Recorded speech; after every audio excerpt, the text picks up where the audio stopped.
Dios te bendiga. Bienvenido, esto es Pan de Vida, un espacio de aprendizaje y reflexión en la palabra de Dios. A continuación, el mensaje de vida en labios del pastor Víctor Bonilla. Que Dios te bendiga, amigo y hermano. Gracias por conectarte una vez más a este tu programa Pan de Vida. Te damos la bienvenida a esta transmisión y te invitamos para que nos sigas en nuestra página de Facebook. Búscanos como Pan de Vida y recuerda también que puedes encontrarnos en YouTube. Búscanos como Pan de Vida, Pastor Víctor Bonilla. Ahí vas a encontrar muchas más predicaciones, mucho contenido que puede ser de mucha bendición para tu vida. Y si tú necesitas oración, escríbenos al número que aparecerá en pantalla. Haznos llegar tus peticiones y con gusto estaremos orando por cada una de ellas. En esta oportunidad quiero hablarte de ciertas características que debemos de tener para poder seguir a Jesús. Esos tiempos que estamos viviendo son tiempos extremadamente difíciles, pero son tiempos o adversidades que siempre han existido. Es decir, nunca ha habido un tiempo mejor que otro. Cada vez los tiempos son peores porque así lo dicen las Escrituras, ¿verdad? Que los tiempos se tienen que poner difíciles porque la venida del Señor cada vez está más cerca. Ahora bien, cada vez que los días o los tiempos se ponen difíciles, es más fácil de alguna manera seguir a Jesús. ¿Por qué razón? Bueno, sencillamente porque Jesús lo único que espera de las personas es una cosa. Dios no te está pidiendo santidad, no pide perfección. Dios lo único que pide es que confiemos en Él. Eso es lo único que pide. Por eso tú encuentras hoy en día un montón de medios donde escuchas palabras de Dios. Hoy no puede decir las personas, mire, yo no sé quién es ese Jesús. Si tú te metes a Facebook, te metes o por internet, y tú vas a encontrar en YouTube, por ejemplo, un montón de canales de predicadores, mujeres también que predican, niños incluso que predican, jóvenes que predican, y todos están buscando un solo objetivo y es promover el evangelio, es que las personas que escuchen el mensaje nazca en ellos la fe necesaria para seguir a Jesús. Eso es lo único que Dios espera de nosotros. Pero resulta que en los tiempos de Jesús, mientras él anduvo caminando en las calles de Israel, él predicaba, como hoy se predica por todos medios. Él predicaba y sanaba. Sin embargo, mucha gente seguía a Jesús porque Jesús enseñaba, dice la Biblia, como quien tiene autoridad. Tenía Jesús una característica muy particular y es que Jesús lograba identificarse con la necesidad de las personas. Y las personas veían cómo ese hombre hablaba con sabiduría, pero también ellos le podían entender lo que decía. Es decir, que Jesús no les hablaba religiosamente, no hablaba con términos técnicos, sino que Jesús les hablaba de tal manera que las personas pudiesen entender, porque Jesús estaba interesado en que las personas creyeran en el mensaje que él tenía. ¿Y cuál era ese mensaje que él tenía? Salvación y vida eterna.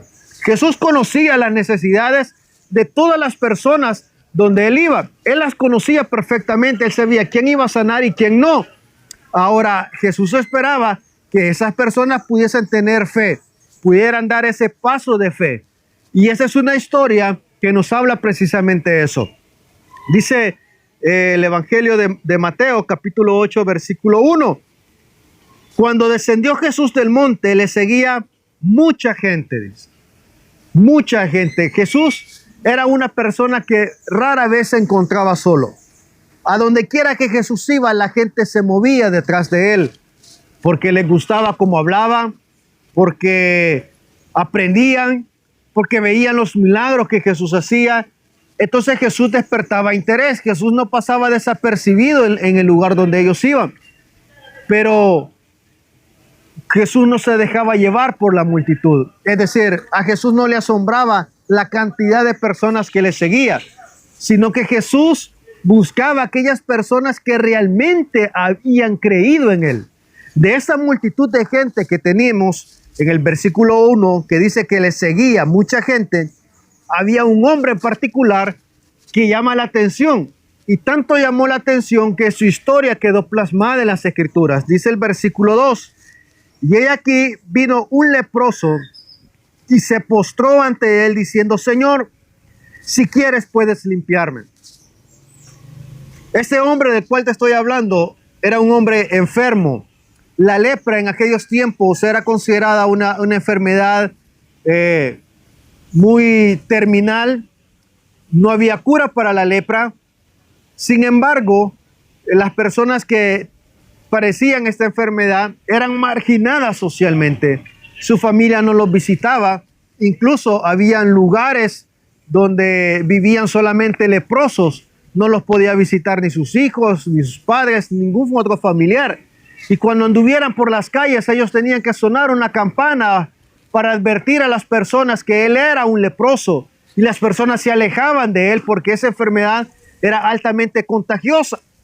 Algo así como lo que pasamos con esta situación del COVID en un principio, cuando se empezaron a dar casos acá en el país. La gente no podía saber de que alguien tosía porque todos nos asustábamos, ¿verdad? Y le hacíamos la cruz ahí, ¿verdad? O nos alejábamos porque teníamos miedo, teníamos desconfianza de contagiarnos con esa enfermedad. Empezábamos a discriminar a las personas que habían sido infectados con este virus. Entonces la lepra en esos tiempos era algo muy parecido. Sin embargo, este hombre dice que vino ante Jesús y se postró ante él. Este hombre tuvo el valor de podérsele acercar a Jesús sabiendo de que él en algún momento por su enfermedad podía ser rechazado. Pero al hombre no le importó eso. Él buscó a Jesús porque él tenía una necesidad y no le importó la condición en la que él estaba. Lo único que él pensaba era que el único que podía ayudarlo era Jesús. Yo no sé qué condición es la que tú estás pasando, querido amigo y hermano, pero déjame decirte que el único que puede ayudarte a resolver tu problema es Dios. Y a Dios no le importa el qué dirán de los demás. A Dios no le importa si tus amigos te critican. Él único que está esperando en ti es ver qué tanta fe tienes tú en Él.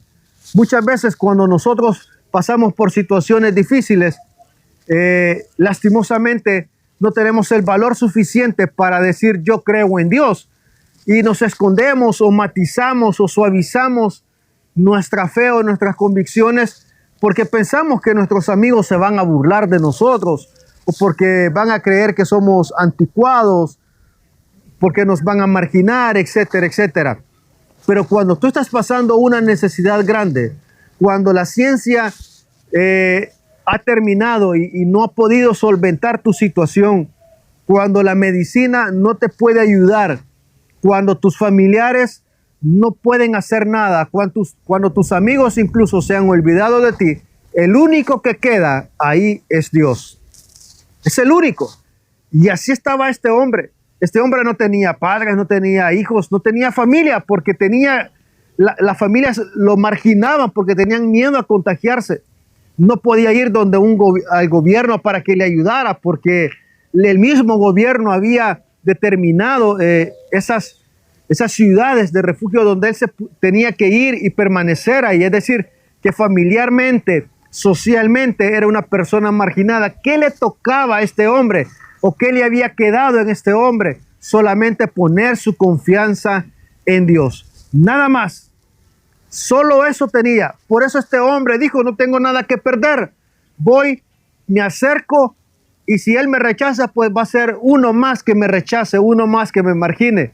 Pero la actitud de este hombre fue muy bonita porque dice que él se postró ante Jesús. Querido amigo y hermano, nosotros no podemos buscar a Dios si no hacemos a un lado nuestro orgullo, si no hacemos a un lado ese sentimiento de independencia, ¿verdad? Esa capacidad que según nosotros tenemos para salir adelante y que no necesitamos a nadie para poder sobrellevar las cargas o vencer las adversidades que tenemos. Si nosotros no hacemos a un lado ese orgullo y esa falsa capacidad, no podemos acercarnos a Dios. Este hombre se acercó a Dios y se postró ante Él como una actitud de humillación ante Jesús. Y Jesús vio eso. Le pregunta en el versículo 2, le dice el hombre, Señor, si quieres puedes limpiarme. Ese hombre estaba seguro que el único que lo podía ayudar era Jesús. Él estaba seguro de eso. Y lo único que él esperaba, según el hombre, para que lo sanara era que si Jesús quería. Jesús quiere sanarte. Jesús quiere ayudarte. En el versículo 3 dice que Jesús extendió la mano y lo tocó a él y le dijo, quiero, sé limpio. Querido amigo y hermano, Dios quiere ayudarte a salir del problema en el que estás pasando. Dios quiere ayudarte a vencer ese alcoholismo. Dios quiere ayudarte a vencer esa adversidad. Dios quiere ayudarte a vencer esa situación por la que estás pasando. Él quiere ayudarte. No pienses que Dios no te ama. No pienses que Dios se ha olvidado de ti. No pienses que Dios no te quiere ayudar. Él te quiere ayudar y está esperando que tú tengas la confianza suficiente para poder Él hacer ese milagro en tu vida. Si por momentos tú dudas, si por momentos tú crees que Dios no va a hacer un milagro, entonces Dios no lo va a hacer. Cuando tú tengas la certeza completa, la seguridad de que Dios hará un milagro en tu vida, entonces tú eres un candidato para recibir un milagro de Dios. Recuerda que Jesús nos prometió que cada uno de nosotros va a estrenar nuevas misericordias todos los días. Cada día que tú amaneces, Dios lo creó y lo hizo para ayudarte a vencer cada adversidad que tú vayas a pasar en ese día. Así que no te desanimes, aférrate a la fe, aférrate a la confianza, porque tenemos a un Dios vivo que hace milagros, que cambia a las personas y que restaura vidas. Vamos a inclinar nuestro rostro para orar. Bendito Dios, en esta hora queremos darte las gracias por tus misericordias, Señor. Gracias porque aún en medio de las adversidades, aún en medio de los problemas, Señor, que pasamos, podemos contar contigo para salir adelante. Por eso en esta hora, Señor, venimos ante ti a suplicarte que bendigas y sanes, Señor, a nuestra hermana Ana de su garganta. Te pedimos, bendito Jesús, que puedas hacer un milagro en la vida de su hermana Ceci, Señor. Que termines de hacer el milagro que tú ya empezaste en ella. Sabemos, Señor, que aún le cuesta caminar, pero bendito Dios, hace unos meses ella no podía caminar. Y médicamente, Señor, esa persona estaba desahuciada prácticamente, pero por tu poder y tu milagro, Señor, ella está volviendo a caminar. Ahora te pedimos que ese milagro que tú iniciaste lo termines, que ella pueda caminar, Señor, sin ninguna ayuda. Pedimos por nuestro hermano Eduardo, Señor, por sus proyectos, que seas tú abriéndole puertas, que seas tú guardándolo, bendito Dios. Pedimos por nuestra hermana María Elena, que la ayudes en sus problemas de salud, Señor, que te glorifiques en ella como lo has hecho siempre. Por su amigo José Argueta, Señor, ayúdalo a vencer ese vicio del alcohol, Señor. Restaura su vida, ayúdale a tener esa fuerza de voluntad que él necesita para poder vencer ese vicio. Gracias te damos, Señor, porque hasta aquí tú nos has ayudado. En el nombre de Jesús, amén y amén. Querido amigo, si tú no has recibido a Cristo como tu Salvador personal, queremos invitarte para que lo hagas. Repite la oración que aparecerá en pantalla y recuerda que el mayor milagro que Jesús quiere hacer en tu vida es darnos salvación y vida eterna. Que Dios me los bendiga a todos. Espero verles muy pronto. El mensaje ha terminado. Ahora te motivamos a que le des un cambio a tu vida. Recibe a Jesús como tu único Salvador personal. Ora conmigo de la siguiente manera. Señor Jesús, yo te recibo hoy como mi único y suficiente Salvador personal. Yo creo que tú eres Dios, que moriste en una cruz por mis pecados y que resucitaste al tercer día. Me arrepiento, soy pecador. Perdóname, Señor. Gracias doy al Padre por enviar a su Hijo a morir en mi lugar. En Cristo Jesús, mi Salvador. Amén.